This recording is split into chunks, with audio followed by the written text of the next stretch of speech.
ब्रह्मयज्ञानं प्रथमं पुरस्ताद्भिः सीमितः सुरोचो वेनयावः स बुधन्याय उपमाय यस्य विष्ठाः सतस्य योनिः मा सतस्य भीवः। ज्ञान विज्ञान ब्रह्म ज्ञान वैदिक एजुकेशनल ट्रस्ट में आप सभी का स्वागत है। ग्राम भैदपुर, पोस्ट नदनी, जिला मिर्जापुर 96, उत्तर प्रदेश, भारत।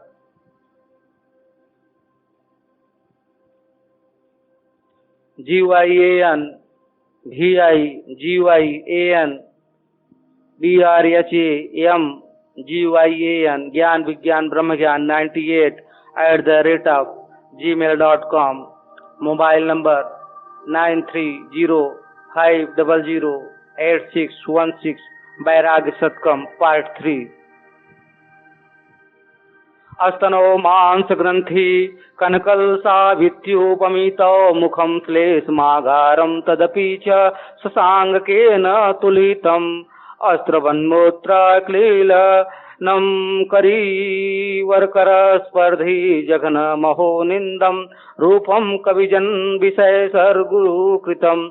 अर्थ: स्त्रियों के स्तन मांस के लोदे हैं, पर कवियों ने उन्हें सोने के कलशों की उपमा दी है। स्त्रियों का मोह कफ का घर है, पर कवि उसे चंद्रमा के समान बताते हैं, और उनकी जांघों को, जिनमें पेशाब प्रभृति बहते रहते हैं, श्रेष्ठ हाथी की सूंड के समान कहते हैं। स्त्रियों का रूप घृणा योग्य है, पर कवियों ने उसकी कैसी तारीफ की है। राग सोरठ। अनाड़ी मन नारी नरक का मूल, रंग रूप पर भय लुभाना, क्यों भूल गया हरि नाम दीवाना। इस धन यौवन का नाही ठिकाना, 2 दिन में हो जाए धूल। कंचन भरे 2 कलश बतावे, ताही पकड़ आनंद मनावे। यह तो चमड़े की थैली है, मूरख जिन पे रहो तू भूल। जा मुख को तू चंदा कर माने, थूक रालवा में लिपटाने। धिक धिक धिक तेरे या मुख पे, मिष्टा में रहो तू भूल। कैसा भारी धोखा खाया, तन पर कामिन के ललचाया। कहे कबीर आंख से देखा, यह तो माटी का है स्थूल। स्त्री आफतों की जड़ है। स्त्री अनेक आपदाओं का मूल है। अनेक रूपवती स्त्रियों के कारण उनके पतियों के प्राण नष्ट हुए हैं। नूरजहां के कारण शेर अफगान के जान मारी गई। स्त्री के पीछे सुंदर उपसुंद आपस में लड़कर मर गए। स्त्री के पीछे राजा नहुस को स्वर्ग से गिरना पड़ा। स्त्री के कारण बाली मारा गया और रावण का सर्वनाश हुआ एवं शिशुपाल का सर काटा गया। स्त्री के पीछे ही भारत को गारद करने वाले महाभारत हुआ। स्त्री सांप से भी भयंकर है। सांप के तो काटने से मनुष्य मरता है। स्त्री विष के संबंध से मनुष्य को बार बार जन्म लेना और मरना पड़ता है, क्योंकि मरते समय पुरुष का मन अपनी स्त्री में जरूर जाता है। मरण समय जिसकी वासना जिसमें रहती है, वह उसे अवश्य मिलता है। कहा है, वासना यत्र यस्य स्यात् सतं स्वप्नसु पश्यति, स्वप्नवन मरणे जेयं वासना तो वपुर्नृणाम। जिस मनुष्य की जहाँ वासना होती है, उसी वासना के अनुरूप वह स्वप्न देखता है। स्वप्न के समान ही मरण होता है, अर्थात वासना के अनुरूप ही अंत समय में चिंतन होता है, और उस चिंतन के अनुसार ही मनुष्य की गति होती है। दोहा। नारी कहूँ की नाहरी सिंहनी, नख सीख सो यह खाए, जल बूढ़ा तो उबरे भग बूढ़ा बह जाए, एक कनक अरु कामिनी तजिए भगिए दूर, हरि बिच पारे अंतरा यम देसी मुख दूर, जहाँ काम तहाँ राम नहीं, राम तहाँ नहीं काम, दो कवहू न रहे काम राम एक ठाम, अविनाशी बिचधार तिन कुल कंचन अरुनार, जो कोई नैन ते बचे सोई उतरे पार। स्त्री त्यागी ही पंडित है, स्त्री त्यागी ही पंडित है। मनुष्य और पशुओं में क्या भेद है? मनुष्य खाते सोते डरते और स्त्री भोग करते हैं, और पशु भी यही चारों काम करते हैं, पर इन दोनों में अंतर यही है कि मनुष्य को धर्म ज्ञान है, धर्म का ज्ञान है, पशु को नहीं है। यदि मनुष्य पशुओं की तरह अज्ञानी हो तो वह भी पशु ही है। कहा है, अधीत्य वेद शास्त्राणि संसारे सगळस्य, तेभ्य परो न मूर्खो अस्ति स धर्मा स्वस्वसु करे। जो पुरुष वेद शास्त्रों को पढ़कर भी संसार से या स्त्री पुरुष आदि से प्रीति रखते हैं, उनसे बढ़कर मूर्ख कौन है? क्योंकि स्त्री पुरुष प्रवृत्ति में तो कुत्ते, घोड़े और सुअर भी प्रेम रखते हैं। सुखदेव जी ने भागवत में कहा है, मानुष्य दुर्लभम प्राप्यम वेद शास्त्राणि धीत्य च, बद्धते यदि संसारे को विमुच्यते मानवः। दुर्लभ मनुष्य चोला पाकर और वेद शास्त्र पढ़कर भी यदि मनुष्य संसार में फंसा रहे तो फिर संसार बंधन से छूटेगा कौन? कबीरदास जी कहते हैं, काम क्रोध मद लोभ की जब लग घट में खानी, कहा मूर्ख कहा पंडिता दोनों एक समान। जब तक मन में काम क्रोध मद और लोभ है तब तक पंडित और मूर्ख दोनों समान हैं। जिसमें ये सब नहीं वही पंडित है, और जिसमें ये सब हैं वह मूर्ख और अज्ञानी है। शंकराचार्य कृत प्रश्नोत्तर माला में लिखा है, सूरान्य महाशूर तमो अस्ति को वा, मनोजवाणैरव्यथितो नयस्तु प्राज्यो यति धीरस्य, समो अस्ति को वा प्राप्तो न मोहम ललना काटाक्षे। संसार में सबसे बड़ा सूरवीर कौन है जो काम के बाणों से पीड़ित नहीं है? प्राज्ञ धीर और समदर्शी कौन है जिसे स्त्री के कटाक्षों से मोह नहीं होता? महात्मा तुलसीदास जी को स्त्री से विरक्ति। एक बार महात्मा तुलसीदास जी की स्त्री अपने पीहर चली गई। महात्मा जी को आधी रात के समय स्त्री प्रसंग की इच्छा हुई। आपकी ससुराल और आपके गांव के बीच में नदी पड़ती थी। आप फौरन ही घर छोड़ ससुराल को चल दिए। भयंकर रात में प्रबल वेग से बहती हुई नदी को पार कर आप ससुराल पहुंच गए, लेकिन जब घर के द्वार पर पहुंचे तो पौली का द्वार बंद था।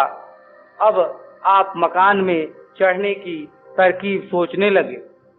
इतने में आपको एक रस्सी सी नजर आई। आप उसे पकड़कर चढ़ गए और अड़ी स्त्री के कमरे में जा पहुंचे। स्त्री आपको देखते ही चौकन्नी सी हो गई। आपने कहा, प्यारी, मैं तेरे लिए इस समय महाकष्ट भोग कर आया हूँ, मेरी अभिलाषा पूर्ण कर।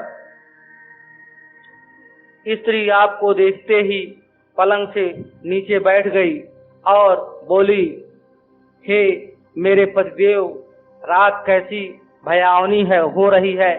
बादलों की गड़गड़ाहट और बिजली की कड़क से मनुष्य का हृदय कांप उठता है। उधर नदी चढ़ रही है।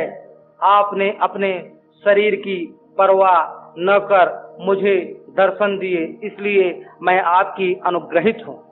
परंतु स्वामिन, यह तो बताइए, आप मकान में आए कैसे, क्योंकि द्वार बंद है।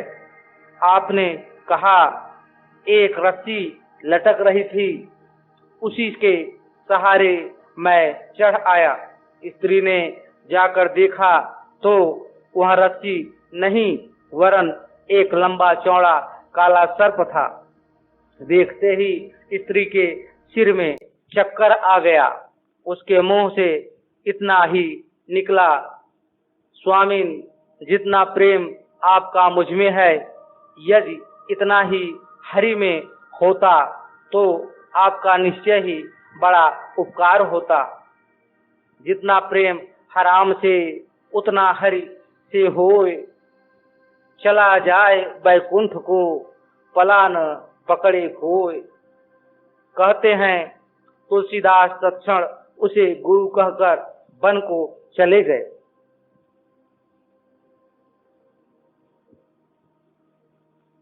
अजानन्न महात्मं पततुं सलभो दीप दहने समीनो अप्रजानाद्वढी सयूतमस्नातु पीसितं विजानन्तो अपेता न वयमी विपज्जाल जटिलान् न मुञ्चाम कामनः गहनो मोह महिमा।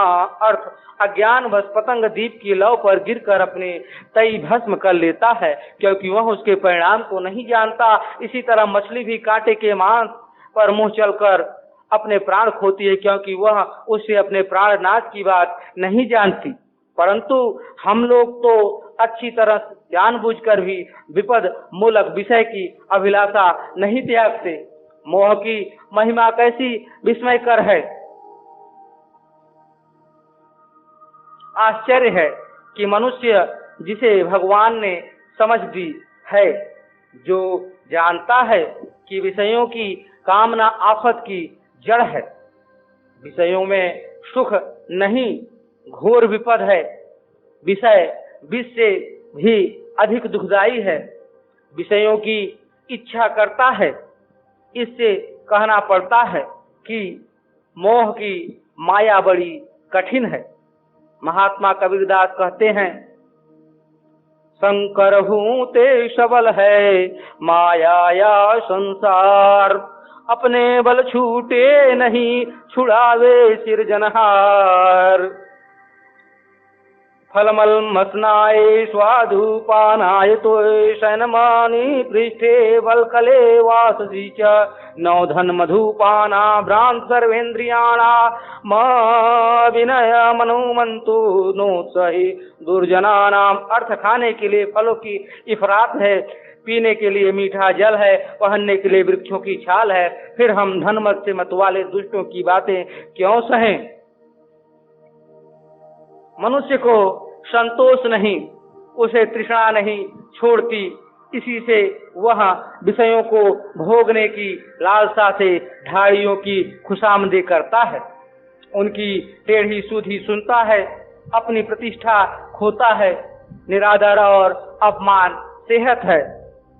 अगर वह संतोष कर ले तो उसे ऐसे दुष्टों और धनमत से मतवाले शैतानों की खुशामद क्यों करनी पड़े, अपनी मानहानि क्यों करनी पड़े। परमात्मा इन शैतानों से बचावे। एक तो तंग दिल लोग वैसे ही शैतान होते हैं, पर जब उन पर दौलत का नशा चढ़ जाता है तब तो उनकी शैतानी का ठिकाना ही क्या। उस्ताद जो कहते हैं और खूब कहते हैं, नशा दौलत का बद अवतार को जिसे आन चढ़ा, सर पे शैतान के एक और भी शैतान चढ़ा। अनुभवहीन और तंग दिल मनुष्य पर जिस समय दौलत का नशा चढ़ गया, तब मानो शैतान के सर पर एक और शैतान चढ़ गया।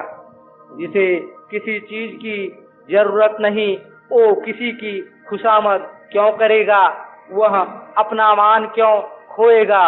निष्प्रिय के लिए तो जगत तिनके के समान है। इसलिए सुख चाहो तो इच्छाओं को त्यागो। किसी ने ठीक ही कहा है, भागती फिरती थी दुनिया तब तलब करते थे हम, अब जो नफरत हमने की तो बेकरार आने को है। दोहा।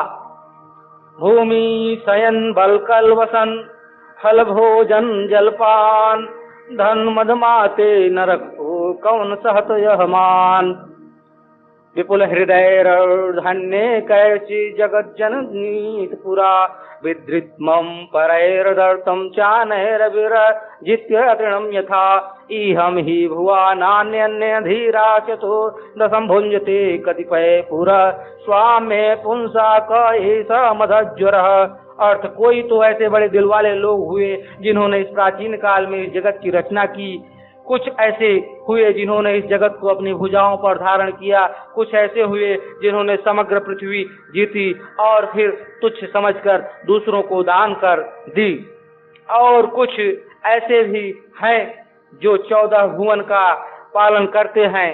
फिर जो लोग थोड़े से गांव के मालिक होकर अभिमान के ज्वर से मतवाले हो जाते हैं, उनके संबंध में हम क्या कहें। सज्जन लोग धन ऐश्वर्य और प्रभुता पाकर कभी अहंकार नहीं करते। ओछे या नीच ही थोड़ी सी विषय संपत्ति पाकर अभिमान किया करते हैं। नीति रत्न में लिखा है, दिव्यम चतुरसं पीत्वा गर्वं नो याति कोकिलः, पीत्वा कर्दम पानीयं भेको मकमकायते, अगाध जल संचारिणः गर्व याति रोहित, अंगोष्ठोदक मात्रेण सपरि फरफरायते। उत्तम रसाल के रस को पीकर कोकिल गर्व नहीं करता, किंतु कीचड़ मिला पानी पीकर ही मेढक टरटराया करता है। अगाध जल में रहने वाली रोहित मछली गर्व नहीं करती, किंतु अंगूठे जितने जल में सफरी मछली खुशी से नाचती फिरती है। बस छोटे और बड़े, पूरे और ओछे लोगों में यही अंतर होता है। जो जितना छोटा है वह उतना ही घमंडी और उछल कर चलने वाला, और जो जितना ही बड़ा और पूरा है वह उतना ही गंभीर और निरभिमानी है। नदी नाले थोड़े से जल से इतरा उठते हैं, किंतु सागर जिसमें अनंत जल भरा है गंभीर रहता है। अभिमान या अहंकार महा अनर्थों का मूल है। यह नाश की निशानी है। अहंकारी से परमात्मा दूर रहता है। जिससे परमात्मा दूर रहता है उसके दुखों का अंत कहाँ है। अतः मनुष्यों अभिमान को त्यागो। जो आज टुकड़ों का मोहताज है वह कल राजगद्दी का स्वामी दिखाई देता है, और आज जिसके सर पर राज मुकुट है संभव है कि कल वह गली गली मारा मारा फिरे। संसार की यही गति है, इसीलिए अभिमान वृथा है। परमात्मा ने एक से बढ़कर एक बना दिया है। कहा है, एक एक से एक एक को बढ़कर बना दिया, दारा किसी को सिकंदर बना दिया।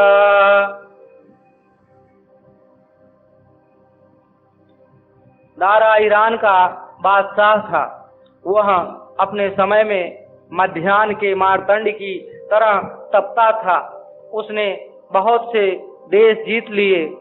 किसी को उम्मीद न थी कि दारा भी किसी से पराजित होगा, पर ईश्वर ने तो एक से बढ़कर एक बनाए हैं। उसने दारा को भी परास्त करने वाला सिकंदर पैदा कर दिया। सिकंदर आजम ने दारा को शिकस्त दी और भारत पर भी चढ़ाई की। आपको किस बात का गर्व है? यह राज्य और धन दौलत क्या सदा आपके कुल में रहेंगे या आपके साथ जाएंगे? जो रावण लंकेश्वर था, जिसने यक्ष, किन्नर, गंधर्व और देवताओं तक को अपने अधीन कर लिया था, आज वह कहाँ है? उसका धन वैभव क्या उसके साथ गया? जिस राम ने समुद्र का पल बांधकर वानर सेना से रावण का नाश किया, वही राम आज कहाँ है? जिस बलि ने रावण जैसे त्रिलोक विजयी को अपने पुत्र के पालने से बांध रखा था, आज वह बलि कहाँ है? जिस सहस्त्रबाहु ने रावण के सर पर चिराग रखकर जलाया था, वह सहस्त्रबाहु ही आज कहाँ है? चारों दिशाओं को अपने भुजबल से जीतने वाले भीमार्जुन कहाँ है?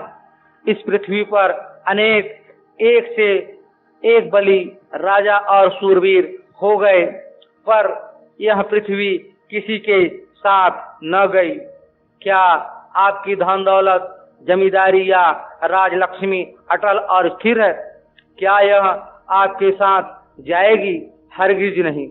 आप जिस तरह खाली हाथ आए थे, उसी तरह खाली हाथ जाएंगे।